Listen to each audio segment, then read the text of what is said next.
Media times news channel देखे आप सभी दर्शकों का बहुत बहुत स्वागत है। मैं हूं रमनदीप कौर। इस वक्त की बड़ी खबर आ रही है प्रयागराज से। क्या है पूरा मामला, देखने के लिए बने रहिए हमारे। प्रयागराज के फाफामऊ के करजन पुल के पास युवती से रेप का पुलिस ने खुलासा कर दिया है। इस मामले में पुलिस ने नवाबगंज के एक अभियुक्त हिमांशु भारतीय को गिरफ्तार किया है, जबकि रेप करने वाला मुख्य आरोपी बरसाती उर्फ अनिल का इस केस में सहयोगी अभियुक्त विशाल पटेल अभी फरार है। पुलिस ने दोनों के ऊपर 25,-25,000 का इनाम भी रखा है। जो इन दोनों को पकड़वाएगा पुलिस उसको इनाम देगी। पुलिस ने इस केस का खुलासा करने के लिए डीसीपी कुलदीप सिंह गुनावत ने एडिशनल डीसीपी पुष्कर वर्मा को लगाया था। पुष्कर वर्मा ने इस मामले का खुलासा करने के लिए एसओजी के अलावा पुलिस की 8 टीम बनाई है, जिसने आज मुख्य आरोपी के सहयोगी को गिरफ्तार किया है। इसी युवक ने विशाल के संग रेप के बाद लड़की को बाइक से घर छोड़ा था। करजन पुल के पास हुई रेप की ये वारदात पुलिस के लिए एक चुनौती बनी थी। एडिशनल डीसीपी पुष्कर वर्मा और उनकी टीम ने ICCC कैमरे की फुटेज खंगालने में दिन रात एक कर दिया था और टीम की मेहनत रंग भी लाई और आरोपी सीसीटीवी में दिख गए। सीसीटीवी में दिखा कि विशाल और हिमांशु लड़की को बाइक से बैठाकर शांतिपुरम की तरफ जा रहे हैं और कुछ देर बाद दूसरी बार बिना लड़की के बाइक से मौके वारदात वाली जगह पर पहुंचे थे। पूछताछ में हिमांशु ने बताया कि बरसाती ने रेप के बाद उन लोगों को बुलाया था और उन लोगों के सामने ही लड़की को जमकर पीटा था और बरसाती ने कहा भी था कि अगर रास्ते में ये चिल्लाने की कोशिश करे तो चाकू से उसका गला काट देना।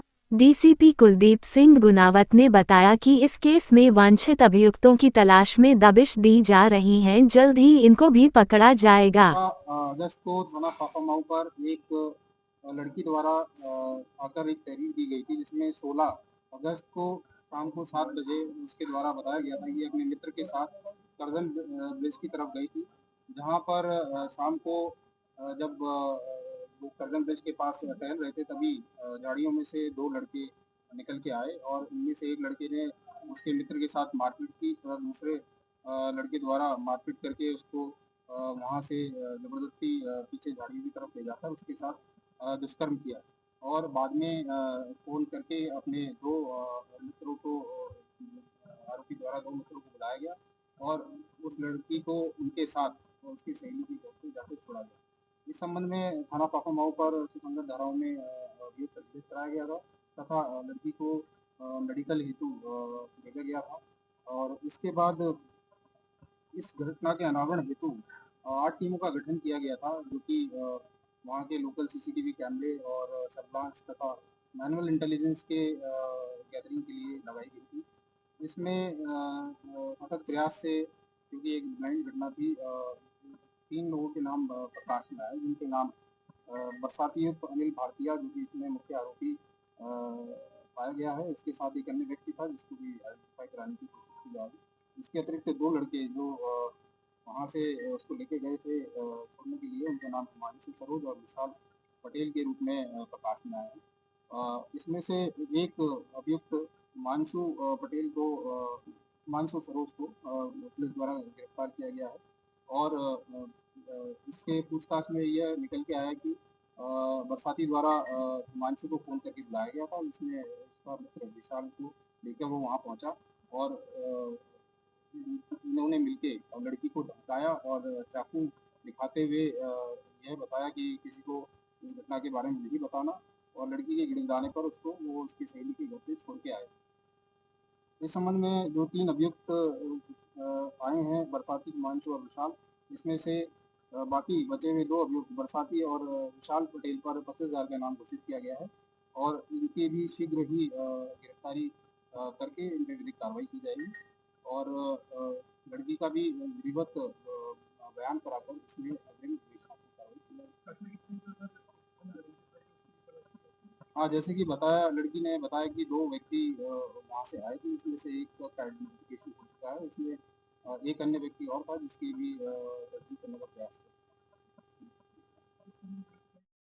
बाढ़ के बाद अगस्त से सितंबर के बीच डेंगू का प्रकोप बढ़ जाता है। संगम नगरी प्रयागराज में डेंगू के मरीज मिलने लगे हैं, जिसको देखते हुए स्वास्थ्य विभाग ने डेंगू से निपटने व मरीजों के उपचार की तैयारियां शुरू कर दी है।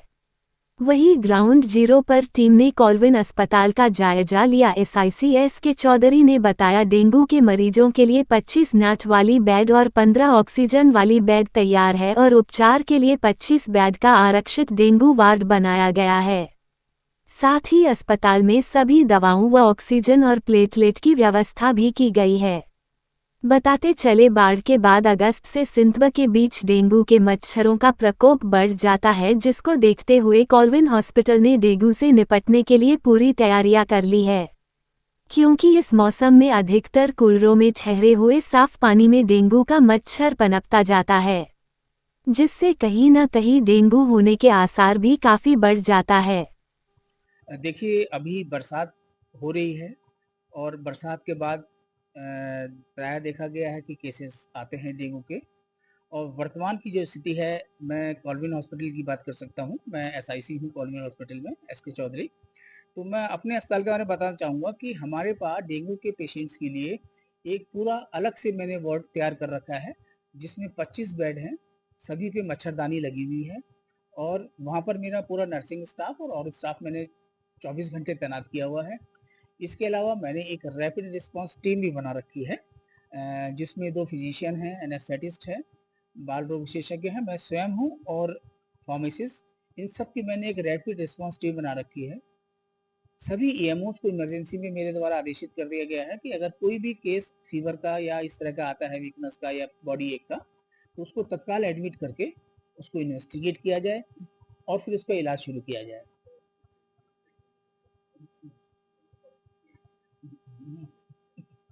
हाँ, प्लेटलेट के लिए मैं कहना चाहूँगा कि मेरे अस्पताल में ब्लड बैंक पूर्ण रूप से क्रियाशील है और अगर किसी पेशेंट को प्लेटलेट्स की ज़रूरत पड़ती है तो उसकी पूरी व्यवस्था मेरे वहाँ है। माह सफ़र की 28 को पैगंबर इस्लाम हजरत मोहम्मद मुस्तफ़ा व दूसरे इमाम हजरत हसन मुज्तबा की शहादत पर मुस्लिम इलाकों में सोग तारी रहा। जगह जगह मजलिस, मातम व जुलूस निकाला गया। करली पुरानी पानी की टंकी के पास मरहूम इब्ने हसन द्वारा कायम शबे शहादत पर मजलिस का आयोजन किया गया। मौलाना डॉक्टर रिजवान हैदर रिजवी साहब ने पैगंबर इस्लाम व इमाम हसन की शहादत पर गमगीन मसायब पढ़े तो पासबा हैदर ने पुरदर्द नोहा पढ़ा। अंजुमन गुचाए कासिमया बख्शी बाजार के नोहा ख्वानों ने मरहूम हसन अस्करी का लिखा कदीमी नोहा शब्बीर के कांधे पर शब्बर का जनाजा है। एक भाई ने भाई का ताबूत उठाया है, पढ़ा तो मातमदारों ने जमकर मातम किया और हाय रसूले खुदा, हाय इमाम हसन की सदाएं बुलंद की। वहीं रोशन बाग में मतलूब हुसैन के अज़ाखाने पर हुई मजलिस को भी डॉक्टर रिजवान हैदर ने खिताब किया। मोमबत्ती की रोशनी में हरी चादर और गुलाब के फूलों से सजा ताबूत निकाला गया तो अंजुमन गुचाए कासिमया बख्शी बाजार ने नौहों और मातम की सदा बुलंद की। डॉक्टर रिजवान हैदर रिजवी, आफ्ताब रिजवी, वकार रिजवी, सैयद मोहम्मद अस्करी, मिर्ज़ा अज़ादार हुसैन, काविश रिजवी, अली सज्जाद रिजवी समेत अन्य लोग मौजूद रहे। वहीं रानीमंडी से अंजुमन मज़लूमिया के फाउंडर स्वच्छ हब्बन साहब द्वारा कायम कदीमी जुलूस हकीम अदगन के अज़ाखाने से निकाला गया, जो रानीमंडी चकैयानीम, बच्चा जी धर्मशाला, डॉक्टर काजू रोड, कोतवाली, लोकनाथ, बहादुरगंज चौराहा से मुड़कर इलाहाबाद डिग्री कॉलेज के पास स्थित इमामबाड़ा पर संपन्न हुआ।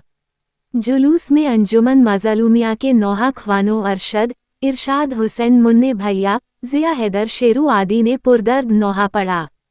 मस्जिद गदा हुसैन दरियाबाद स्व सैयद अफसर हुसैन द्वारा कायम शहादत इमाम हसन मुज्तबा पर मजलिस आयोजित की गई। रियाज मिर्ज़ा व शुजा मिर्ज़ा ने मरसिया पढ़ा। अंजुमन हुसैनिया रजिस्टर्ड के नौहा ख्वानों ने पुरदर्द नौहा पढ़ा। आफ्ताब रिजवी, हसन नकवी, रौनक सफ़ीपुरी, शफ़क़त अब्बास पाशा, नजीब इलाहाबादी, अकबर रिजवी, शाहरुख हुसैनी समेत अन्य लोग मौजूद रहे। संगम नगरी में आज आम आदमी पार्टी प्रयागराज के कार्यकर्ताओं ने सांसद व प्रदेश प्रभारी संजय सिंह के आह्वान पर किसानों को खाद्य न मिलने के मुद्दे पर प्रदेश सरकार के खिलाफ नारेबाजी करते हुए राज्यपाल के नाम ज्ञापन सौंपा। आप नेताओं का आरोप है कि आज प्रदेश में किसानों की जरूरत के वक्त न नहरों में पानी है न सरकारी खाद्य के दुकानों पर खाद्य। ऐसे में कई बार किसानों को भीगते हुए खाद्य की दुकानों पर लंबी लाइनों को देखकर हर किसी को तरस आ जाए, लेकिन योगी सरकार के कानों पर जूं नहीं रेंग रही। उल्टा किसानों को ही आए दिन लाठी का शिकार होना पड़ रहा है। वही किसानों के मुद्दे पर आम आदमी पार्टी के कार्यकर्ताओं ने भीगते हुए तहसील मुख्यालय के गेट पर जमीन पर बैठकर सरकार विरोधी नारे लगाए। उपस्थित कार्यकर्ताओं में श्रम प्रकोष्ठ प्रदेश अध्यक्ष अंजनी कुमार मिश्र, अरुण कुशवाहा, प्रदीप श्रीवास्तव, पल्लवी मालविया, मनोज निषाद, रविंद्र श्रीवास्तव, गणेश चौरसिया, रितेश सिंह, आजमा परवीन, अर्पित साहू, विशाल यादव, राहुल पटेल, मुजैद, ओम मिश्रा, मो अजमल, मित्रा कैथवास, गोलू सोनकर, मुकेश जायसवाल, रमाकांत कश्यप, डॉक्टर जावेद, कप्तान पटेल, राहुल कसेरा, रवि मिश्रा, रावेंद्र पांडेय, हरीश वर्मा आदि कार्यकर्ता रहे। सुप्रीम कोर्ट के निर्देशों का पालन क्यों नहीं, जवाब दे सरकार। प्रयागराज, इलाहाबाद हाईकोर्ट ने प्रमुख सचिव राजस्व उत्तर प्रदेश से यह स्पष्ट करने को कहा है कि सुप्रीम कोर्ट के बाबा सुक्खू मां प्रभुदेवी इंटर कॉलेज केस में दिए गए निर्देशों का पालन अब तक क्यों नहीं किया गया। कोर्ट ने प्रमुख सचिव को 1 सप्ताह के भीतर शपथपत्र दाखिल कर स्थिति स्पष्ट करने का आदेश दिया है। सुप्रीम कोर्ट ने पहले ही राजस्व संहिता की धारा 101(2) में संशोधन होने तक भूमि अदला बदली की शक्ति के प्रयोग पर रोक लगा रखी है। इसके बावजूद फतेहपुर जनपद के बिंदकी तहसील स्थित ग्राम पहूर की पंचायत भूमि, चकमार्ग, नाली आदि का विनिमय Dalmia Bharat green vision limited को सीमेंट फैक्ट्री के लिए उपलब्ध कराने का आदेश पारित किया गया था। इस प्रस्ताव को उप जिलाधिकारी बिंदकी ने पारित किया और जिलाधिकारी ने अनुमोदन भी दे दिया। याचिकाकर्ता मयूर सिंह ठाकुर की ओर से अधिवक्ता अमित सिंह परिहार ने दलील दी कि कंपनी ने बिना किसी कानूनी अधिकार के सरकारी भूमि पर बाउंड्री वॉल खड़ी कर दी है, जिससे रास्ते और नालियां अवरुद्ध हो गईं। नतीजतन गांव के किसान अपनी ही जमीनों तक पहुंचने में असमर्थ हो गए हैं। एसडीएम बिंदकी ने जवाब में कहा कि राज्यपाल को अधिसूचना जारी करने की शक्ति जनरल क्लॉजेस एक्ट की धारा 21 और राजस्व संहिता की धारा 219 के तहत है, जबकि धारा 101(2) के अंतर्गत यही शक्ति कमिश्नर को प्राप्त है। हालांकि कोर्ट ने स्पष्ट किया कि सुप्रीम कोर्ट ने प्रक्रियागत खामियों को दूर करने का निर्देश दिया है और संशोधन होने तक इन शक्तियों के प्रयोग पर रोक लागू है। जनहित याचिका में मांग की गई है कि कंपनी के अवैध अतिक्रमण को हटाया जाए और सुप्रीम कोर्ट व हाईकोर्ट के आदेशों का पालन कराया जाए। मामले की अगली सुनवाई 29 अगस्त को होगी। यह आदेश न्यायमूर्ति जे मुनीर की पीठ ने पारित किया। देश दुनिया की खबरों के लिए world media times news channel को सब्सक्राइब करें।